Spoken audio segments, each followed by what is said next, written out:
É curioso como que ao longo dos últimos 2 séculos, certos céticos e ateístas haviam promovido a palavra acaso à figura de uma entidade supranatural, mais poderosa do que qualquer divindade.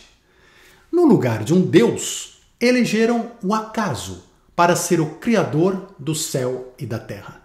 Nessa ladainha pseudocientífica, o acaso seria então supremo, onipresente e capaz de criar maravilhas incríveis por todo o universo, capaz de formar os planetas, as plantas, os animais, o homem, toda a vida que conhecemos e que ainda vamos conhecer.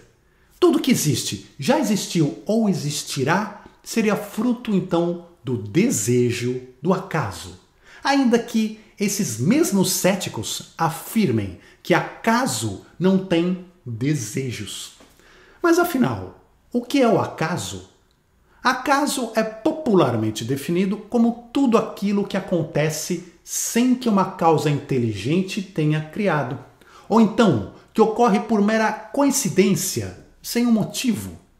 É como se o universo jogasse dados e ao acaso, infinitos dados alinhados um após o outro, coincidentemente saíssem com o número 6 para cima, criando então esse universo perfeito. Dentro desse conceito cético, conclui-se que o poder do acaso está submisso à matemática, ou seja, a probabilidade de infinitos dados cósmicos caírem todos com a face 6 voltada para cima. E de fato, cada partícula existente no cosmos tem uma chance matemática específica de surgir, de ser criado. Caímos então no mundo das equações, e não por acaso que cientistas modernos começaram a se questionar: qual é a chance real de que cada coisa tem de existir ao acaso? E o resultado foi unânime. Todo o meio científico não deixa de se surpreender com a simples resposta de que, por equações matemáticas, o normal e esperado era que não existíssemos, que nada existisse. Para se ter uma ideia, cientistas calcularam qual a chance de que houvesse vida na Terra, considerando-se então, portanto, apenas esse pedacinho do universo, e concluíram que existe aqui, nesse planeta, uma chance inimaginável.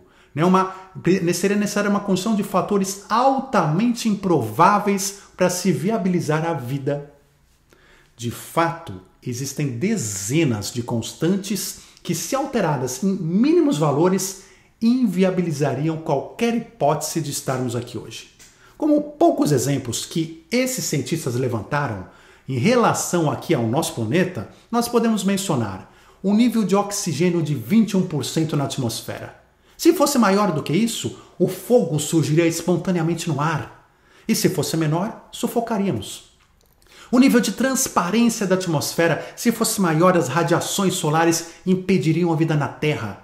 E se fosse menor, justamente essas radiações faltariam para alimentar a vida. A interação gravitacional entre a Terra e a Lua, se fosse maior ou menor, os efeitos nos oceanos, na atmosfera, no período de rotação da Terra seriam fatais.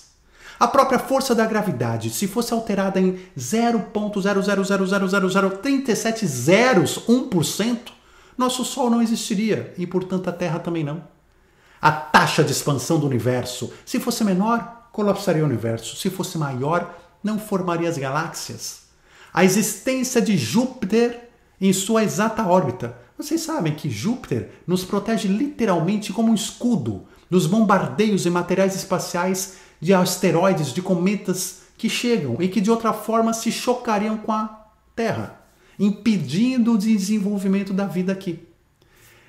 Entre 112 outras constantes que os cientistas levantaram, de um total de 122, que não dá para mencionar todas aqui agora. O astrofísico Hugh Ross calculou qual seria a chance dessas e de outras constantes existirem ao acaso em um planeta, partindo do princípio aceito de que exista 10 elevado a 22 planetas no universo. E sua conclusão é chocante. A chance seria de 1 em 10 elevado a 138. Você tem ideia de que número é esse? Para se ter uma noção, calcula-se que em todo o universo existem apenas 10 elevados a 70 átomos em todo o universo.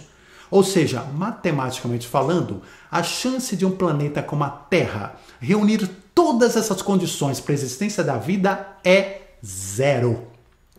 Outro bom exemplo vem de Michael Berry, quando fala da chance do surgimento da vida ao acaso. Também unicamente sobre um de seus aspectos. Ele diz que a probabilidade de se obter uma molécula de proteína só, que é a base da vida, e cada molécula de proteína é formada por cerca de 100 aminoácidos.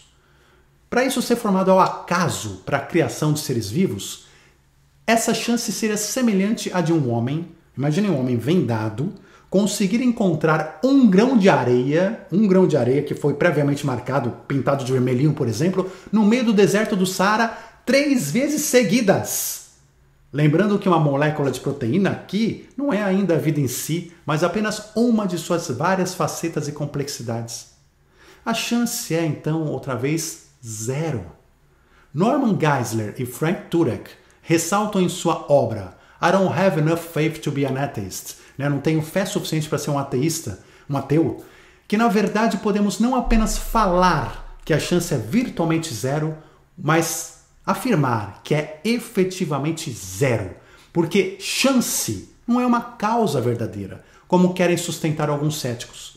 É apenas uma palavra utilizada para descrever possibilidades matemáticas que não têm poder próprio. Resumem-se a sua exata insignificância numérica, ou seja, no caso, uma cabal insignificância numérica a descartar a probabilidade. Qual então a realidade matemática? Qual a chance de nós e do universo existirmos graças ao acaso? Como visto, tão improvável que é considerada nula por todos esses cientistas.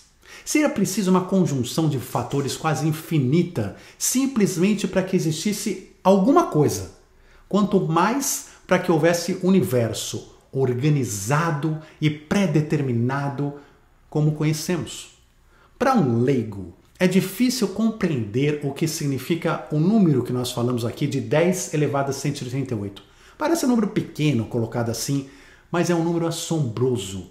É algo que vai muito, muito, muito além do que o nosso cérebro consegue sequer conceber. Por outro lado, a ciência começa a ser mais honesta, avaliando qual é a chance matemática de que Deus ou um princípio inteligente exista diante de todas as milhares de evidências que nos rodeiam. Ainda mais quando, matematicamente falando, eles viram que a chance do acaso ter criado tudo pode ser considerada zero, pode ser descartada, em especial quando olhamos para dentro de nós mesmos e sequer conseguimos compreender o nosso próprio corpo, os nossos próprios pensamentos, a nossa própria essência e consciência. É em probabilidade um número oposto, ou seja, praticamente de 100% de que tudo foi criado por uma força inteligente. Hoje, centenas de cientistas ao redor do globo afirmam em uníssono: considerar um fator inteligente para a criação do cosmos não é religião, tampouco falta de ciência. Ao contrário, a ciência vem entendendo que este fator inteligência não pode ser descartado em nenhuma hipótese para quaisquer pesquisas e estudos, porque tudo que vemos e aprendemos sobre a natureza resulta nessa mesma conclusão. O acaso não é uma explicação tão provável quanto os céticos gostariam que fosse. Ao contrário, o acaso está muito, muito longe de sequer ser provável. Assim, outro motivo precisa, cientificamente falando, existir, porque a ciência é pautada na lógica e nas evidências. E tanto a lógica quanto as evidências apontam gritantemente para uma inteligência suprema por trás de toda a criação. Quando a gente olha as pirâmides do Egito, no meio do deserto, acreditamos piamente que elas foram construídas por mãos humanas ou inteligentes, correto? E não pelo vento, que ao acaso foi formando com a areia as pirâmides e as pedras nas exatas posições em que se encontram lá. Não é verdade? E por que a gente tem essa crença de que as pirâmides foram construídas por uma inteligência? Porque o nosso bom senso diz que a chance de que pessoas, uma força inteligente tenha construído elas, ainda que até hoje a gente não consiga entender como elas foram construídas, é enormemente superior à chance do acaso, do vento no deserto ter construído as pirâmides. Mas não costumamos pensar que a chance do acaso construir as pirâmides do Egito seria infinitamente maior do que a chance do acaso ter construído todo o universo e a vida que nele existe. Então, não por acaso que a ciência começa a propagar por si mesma que não podemos continuar dando à palavra acaso uma força que ela obviamente não possui.